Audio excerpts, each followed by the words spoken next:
Good morning, student. In previous video, we already studied some basic part of rotational dynamics and also studied circular motion terms related to the circular motion. Okay. आजच्या video मध्ये आपण ह्या term परत एकदा repeat करूया. जशी पहिली definition बघितली होती आपण कुठली सर्क्युलर मोशन. कशाला म्हणाले circular motion? The motion of the particle along the circumference of circle. Suppose एखादा पार्टिकल सर्क्युलर पाथ ट्रेस करत असेल त्याच्या जर्नी मध्ये तर तो कुठल्या मोशन मध्ये असेल? In circular motion. आणि सर्क्युलर मोशन साठी आपण टर्म्स बघितले आहेत. There are four types of terms which is radius vector, angular displacement, angular velocity and angular acceleration. First term which is radius vector. काय डेफिनेशन बघितली होती आपण? The line or vector draw from center of circle to the position of particle on the circumference of circle. म्हणजेच काय? एक line किंवा vector असा draw करायचा आहे. त्याची सुरुवात कशापासून होणार आहे? Centre of circle to the position. आता या डायग्राम मध्ये आपल्याला दोन पोझिशन दिसतात. कुठल्या? A and B. A is the initial position of particle and B is the final position of particle. So किती वेक्टर ड्रॉ करू शकतो आपण इथे? दोन vector O to A and O to B means what? OA and OB are the two radius vector. ठीक आहे. त्याचा formula आपण कॅल्क्युलेट केला होता. काय मिळालं होतं आपल्याला?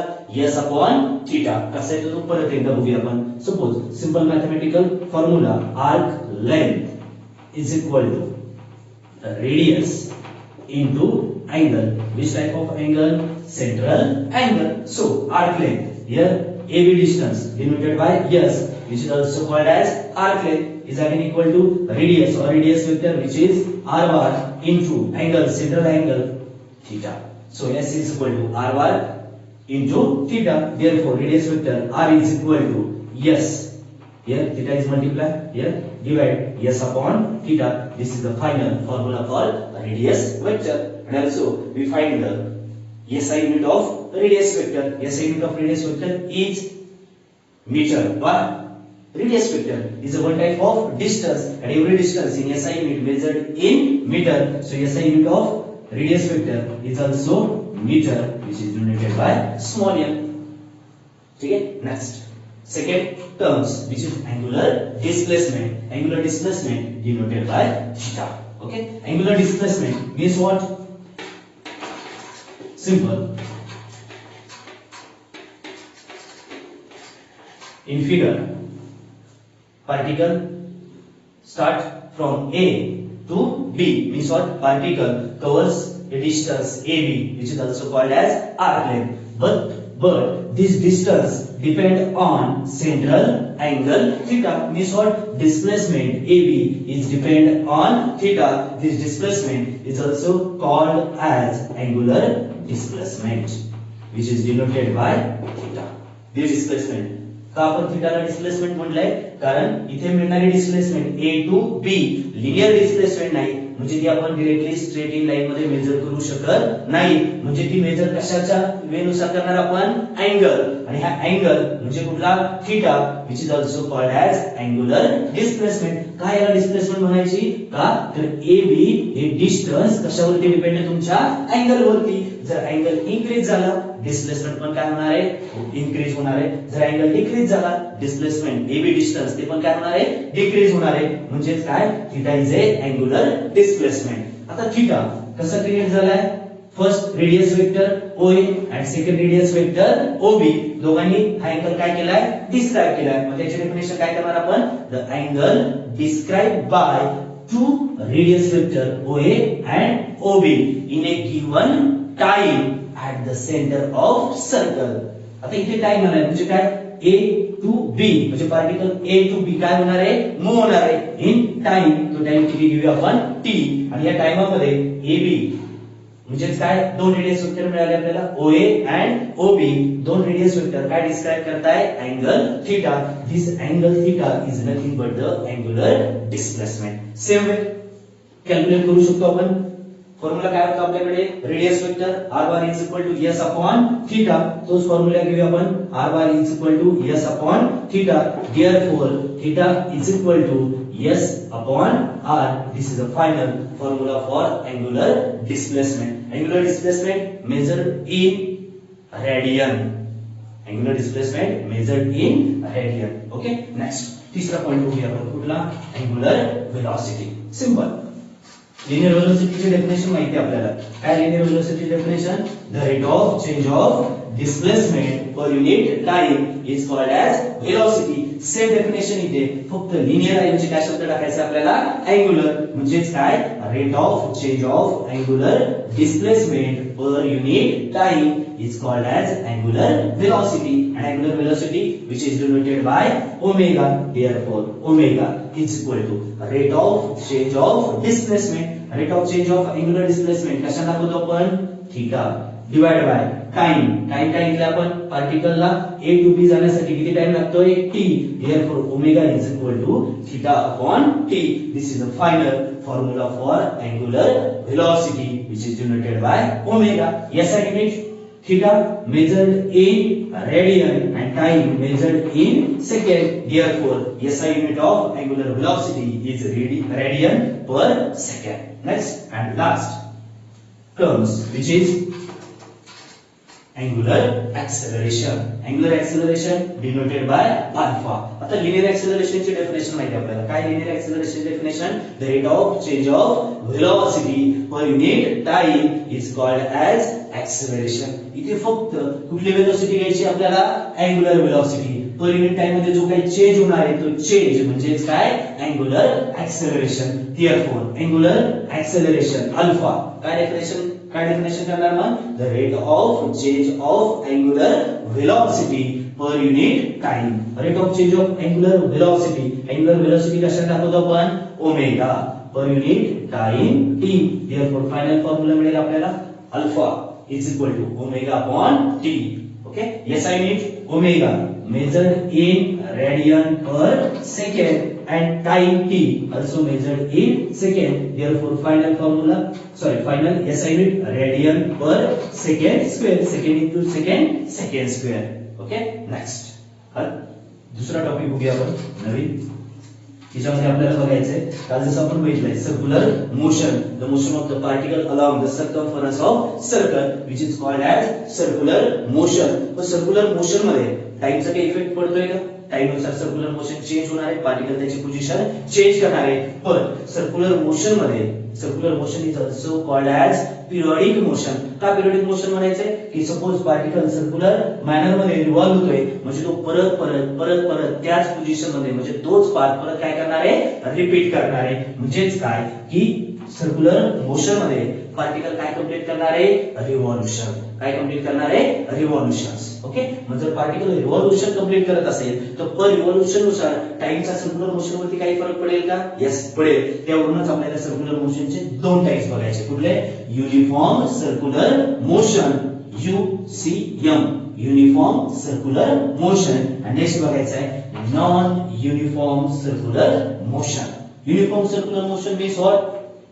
the motion of the particle along the circumference of circle with constant time which is called as uniform circular motion. Means what? Suppose particle revolve in a circular manner or in a circular sense, but every revolution have same time. म्हणजेच काय की प्रत्येक revolution complete करण्यासाठी त्या पार्टिकलला time कसा लागत असेल?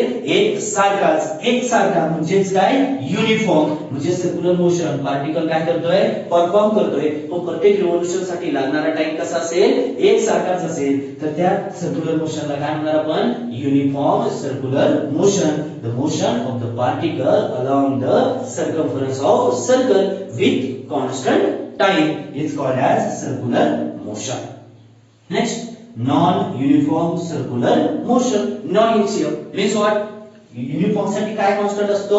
Time. आणि नॉन युनिफॉर्म साठी काय? टाइम कसा असेल? कॉन्स्टंट असेल का? नाही. म्हणजेच काय? The motion of the particle along the circumference of circle with time is constant? Not. Time is not constant. Then such circular motion is called as non-uniform circular motion. Okay, आता त्यावरून पुढचा part बघूया. Revolution आलाय.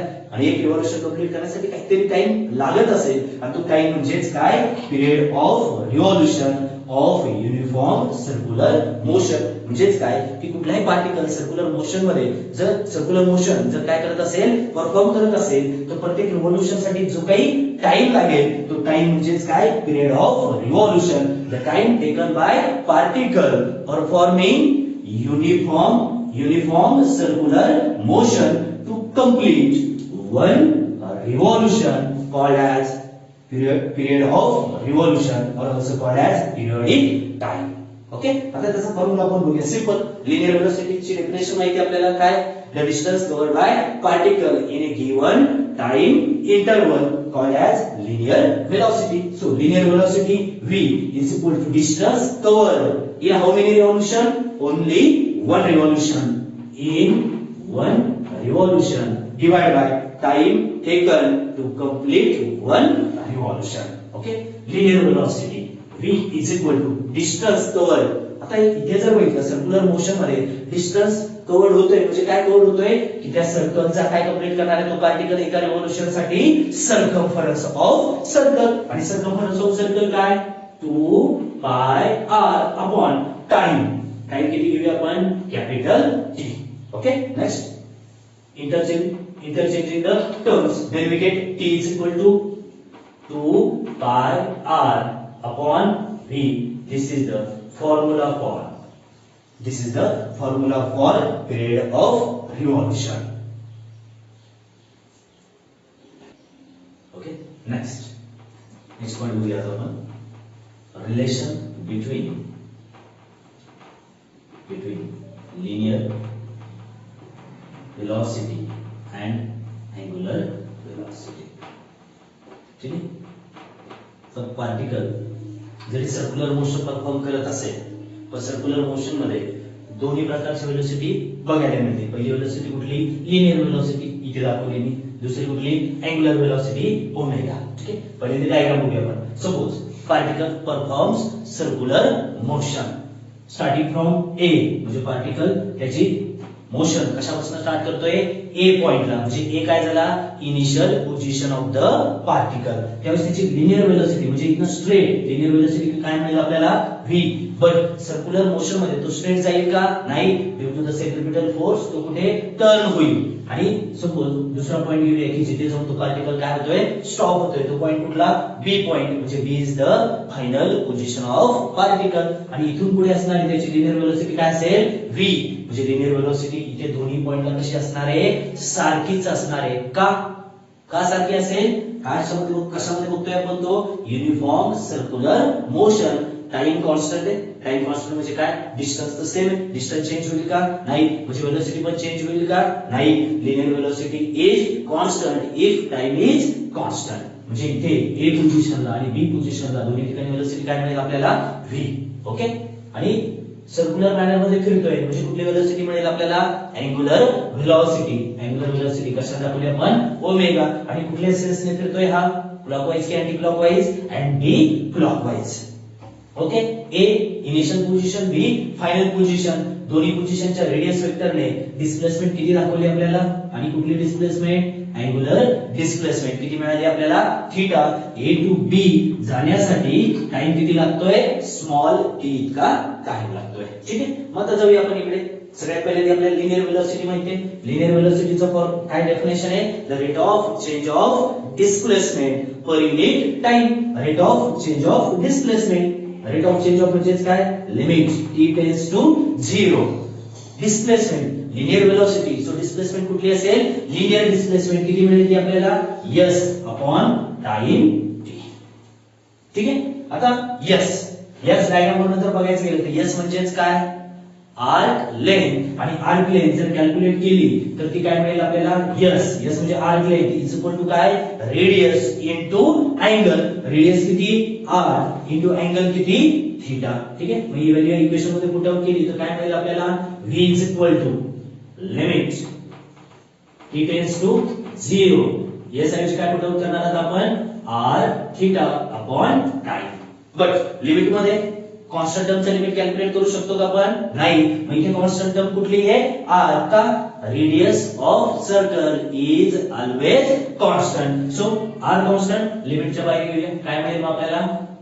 r into limit t tends to 0 into theta upon t. Clear? Okay. आता इथे काय? Limit t tends to 0 theta upon t म्हणजेच काय? Rate of change of theta, angular displacement per unit time is called angular velocity, and angular velocity denoted by omega. म्हणजेच काय? या bracket ऐवजी आपण कशाची व्हॅल्यू टाकू शकतो?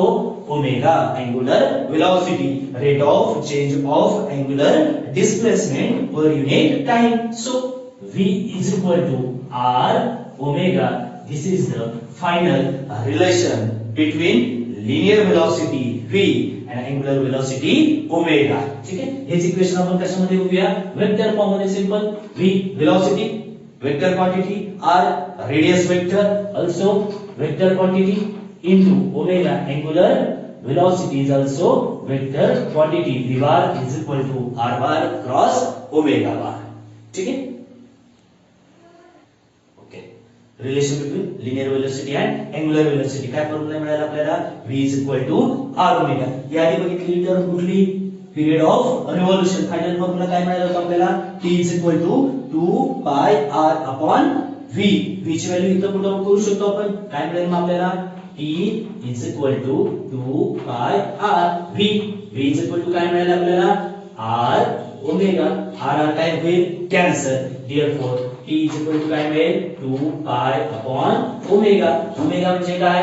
angular velocity. therefore angular velocity omega is equal to 2 pi upon t. This is a new formula for angular velocity. पहिला formula बघितला आपण. v is equal to r omega. Relation between linear velocity and angular velocity. ठीक आहे? त्यानंतर formula बघितला कशाचा? Period of revolution. t is equal to काय formula मिळाला होता आपल्याला? 2 pi r upon v. v ची व्हॅल्यू पुट आउट केल्यानंतर काय फॉर्म्युला मिळाला आपल्याला? t is equal to 2 pi r upon r omega. r काय होईल? Cancel. therefore capital T is equal to 2 pi upon omega, or omega is equal to t आणि omega interchange करूया. काय मिळेल? Omega is equal to 2 pi upon t. ठीक आहे? t म्हणजे काय? Period of revolution. आता पुढचा पॉइंट बघूया आपण. काय? Frequency of revolution. Frequency of revolution. Frequency of revolution कशाने दाखवणार? Small n. What is known by frequency? The number of revolution completed by particle in unit time or 1 second. म्हणजेच काय? Suppose particle in anti clockwise direction number of revolution काय करणार आहे? Complete करणार आहे. आणि एका सेकंदामध्ये तो जेवढे नंबर ऑफ रिव्होल्यूशन काय करेल? कंप्लीट करेल. तो नंबर म्हणजेच काय? फ्रिक्वेन्सी. तो नंबर म्हणजेच काय? Frequency. The number of revolution perform by particle in uniform circular motion in a given time. जो काही टाइम असणार आहे त्या टाइमामध्ये. आता गिवन टाइम किती घेणार आपण? Unit time. युनिट टाइम म्हणजे किती घेतो आपण? 1 second. and we know the relation between frequency and time period. frequency is the reciprocal of period of revolution. frequency n is the reciprocal of period of revolution. period of revolution कशा दाखवतो आपण? t ने. therefore n is equal to 1 upon t. मग t ची value put out करूया. t ची value काय मिळाली आपल्याला? 2 pi upon omega. therefore n is equal to 1 upon t. 2 pi upon omega. omega इथे डिवाइडेड वरती आल्यावर काय होईल? मल्टिप्लाय. सो फायनल इक्वेशन मिळेल आपल्याला n is equal to omega upon 2 pi. therefore omega is equal to 2 pi. इथे कसं आहे? डिवाइड. इथे आल्यावर काय होईल? मल्टिप्लाय. मग काय मिळेल आपल्याला? 2 pi n. Omega is equal to 2 pi n. म्हणजे तीन व्हॅल्यू आपण कॅल्क्युलेट केल्या. पहिली व्हॅल्यू काय? Relation between linear velocity and angular velocity. ठीक आहे. त्यानंतर काय पिरियड ऑफ रिव्होल्यूशन काय मिळेल आपल्याला 2 पाय r अपॉन v और in the form of angular velocity काय मिळेल आपल्याला 2 पाय अपॉन ओमेगा. त्यानंतर काय घेतलं आपण frequency of revolution denoted by small r. ठीक आहे. मग काय फॉर्म्युला घेतला आपण frequency definition the number of revolution completed in unit time or in a 1 second and frequency is the reciprocal of period of revolution. So n is equal to 1 upon t. each value put out करूया final equation मिळेल काय n is equal to omega upon 2 pi then we get omega is equal to 2 pi n. ठीक आहे. आता इथे दोन value बघितल्या आपण. एक व्हॅल्यू ओमेगाची कुठल्या फॉर्म मध्ये कॅल्क्युलेट केली आहे फ्रिक्वेन्सीच्या फॉर्म मध्ये. इथे ओमेगाची व्हॅल्यू कुठल्या फॉर्म मध्ये कॅल्क्युलेट केली आहे पिरियड ऑफ रिव्होल्यूशनच्या. आता यात बघितलं होतं आपण इथे काय relation between linear velocity and angular velocity. याचप्रमाणे आपण रिलेशन लिनियर ऍक्सेलरेशन आणि अँग्युलर ऍक्सेलरेशनचे कॅल्क्युलेट करू शकतो का. येस करू शकतो. काय मिळेल बरं ते a is equal to r alpha. ठीक आहे. कसं मिळतं ते बघूया. आता acceleration काय डेफिनेशन आहे rate of change of velocity per unit time. acceleration linear acceleration a is equal to rate of change of velocity. here linear acceleration so velocity is also linear v upon t. ठीक है. but by using the relation between linear velocity and angular velocity which value calculate करू शकतो आपण r omega but v is equal to r omega. Therefore, a is equal to limit del t tends to 0. Which value काय put करणार आपण r omega upon t. But r is radius of circle and radius of circle is always constant. So काय करूया limit च्या बाहेर घेऊया. काय मिळेल मग r in brackets limit t tends to 0 omega upon t. आता ब्रॅकेटचा अर्थ काय limit t tends to 0 omega upon t म्हणजेच काय rate of change of angular velocity per unit time is called as angular acceleration. Angular acceleration denoted by alpha. So we get new relation between linear acceleration and angular acceleration which is a is equal to r alpha. In vector form a bar is equal to r bar cross alpha bar. Okay, thank you.